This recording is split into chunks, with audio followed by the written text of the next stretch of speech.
Okay, so I grew up watching regular show by catching on cable when I wasn't at school or when I wasn't 3 inches away from my DS. So that being said, I never finished the show. Yeah. So I made it my mission after Lost Tapes got announced for May 11th, which is really good and you should definitely watch. I was like, okay, me versus regular show seasons 1 through 8. Let's log in. And the show's so good. It's so freaking good. There's obviously episodes that I remember, and there's so much that I'm literally watching for the first time. So 10-year-old me was eating, and now I'm 23, and I'm eating some more.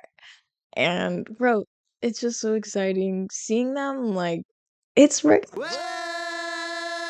there is something so comforting about 2010s cartoons. Probably like the nostalgia of it all and the greatness. Obviously, they were working with fire, but like it just feels like home. After a few weeks of watching, of course, I came upon the prolific, messy love triangle arc that is season 6. As you remember, Mordecai and CJ are doing the thing. They're being so boyfriend girlfriend. They're having good chemistry. I love them. We love them. You love them. And then Margaret comes back into town, seemingly for Eileen's Christmas party, but it is later revealed at the end of the episode to be indefinitely. Now, the sheer thought of Margaret showing up at this Christmas party makes Mordecai spiral, meaning it takes him 11 minutes cartoon time to, oh my gosh, Margaret's coming to town? Oh my gosh, I'm gonna sabotage my relationship and treat my girlfriend weird all day? Oh my gosh, I'm gonna kiss my ex situationship because I like to imply that these birds have never been together. Quite literally, Mordecai is the drama. Not for this only. Please, he's had so many dramatic moments for a dramatic man in this entire show. The wedding episode. The blind rage that would have engulfed me if some guy was making my wedding about himself. So where's my soulmate? If I was Muscle Man and Starla, baby, I would never speak to you again. Oh, you would have been blocked. You've got bloody blocked. When you're doing low and you're doing horrible and you're up at night and staring at the ceiling, thinking about why did I say this? Why didn't I say that? Just be glad just that you're not Mordecai. Just be glad that it can't get worse because you're not Mordecai. You're not Mordecai, right? Now, here's where I get to like be the bad guy a little bit. Mordecai is literally responsible for maintaining the integrity of his and CJ's relationship. If the hoes want you, you either A, ward the hoes off because you're in a relationship, or B, you break up with your partner and you go join them hoes in the street. What? It's too hard to get the hose. Yes, Margaret is wrong as hell for kissing Mordecai, especially because she just newly freshly found out that Mordecai is seeing someone. Correct. That girl is single and does not need to receive the same judgment and moral failing as the one cheating. That's all of Mordecai's shoulders to bear. And while we're here, here's some other things that Margaret didn't do wrong. One, being 23 and casually dating. I know that one half of you are in a situationship as we speak, and the other half are texting the text man for texts right now. Got her some slack, Liz. Okay, not all of us when we turn 20 want to find a partner and get married. And not all of us should be 20 and married because, girl, the divorce rates are high for a reason. Do you know that? But anyway, getting besides myself. Secondly, choosing her dream college over some man with communication issues, she's not wrong for that either. There's quite literally an alarming amount of people on Instagram.com that say that she's wrong for doing that.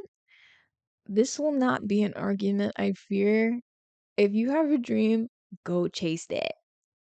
I'm sorry. What do they be saying? Like, there's many fish in the sea or whatever. Please, this is your life. This is the one life you get to live. Please don't spend too long chasing after people.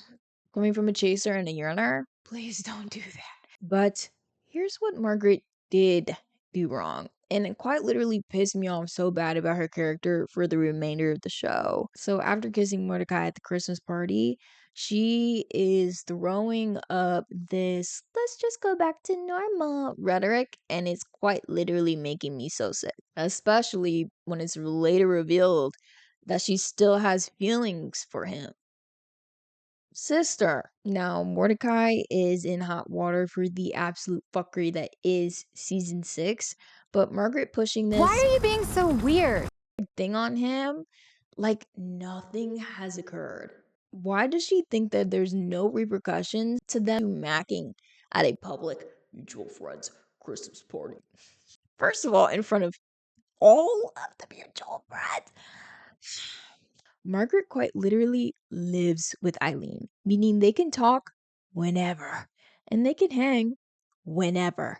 Why, oh, why does this need to include Mordecai is beyond me, especially when this is the vital time where she should be distancing herself from him because of the guilt and the shame that should be present but isn't. My sister does not feel guilty for what she did. She's around way too much, and she's pushing for this quote unquote friendship with Mordecai way too much, especially when she has feelings for him still.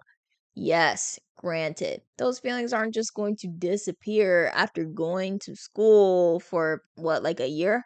Obviously, they'll resurface. I understand that, but including herself and telling slash shaming Mordecai into getting over it and things going back to normal makes my blood boil a bit. Like, sister, why would y'all just kiki? And what makes you think CJ would just let y'all kiki after that? Be so for real right now. Like, let's actually be serious and ask some real questions and get some real answers. Because what are we doing here? She messy. He messy. And they're messy together. Overall, of course, regular show is peak. It's loved by all, and I can see why, because baby, it's loved by me too. Go watch Lost Tapes. They released the first episode on YouTube. So, like, girl, what are you doing? Rest in peace, Pops. I love him. And I love seeing him in Lost Tapes. And shout out Rigby, because he's my favorite character. And he pulled 180 and I love him. And shout out Eileen for being best girl. And seeing them get together in the end was so satisfying. God. Okay, thanks. Bye.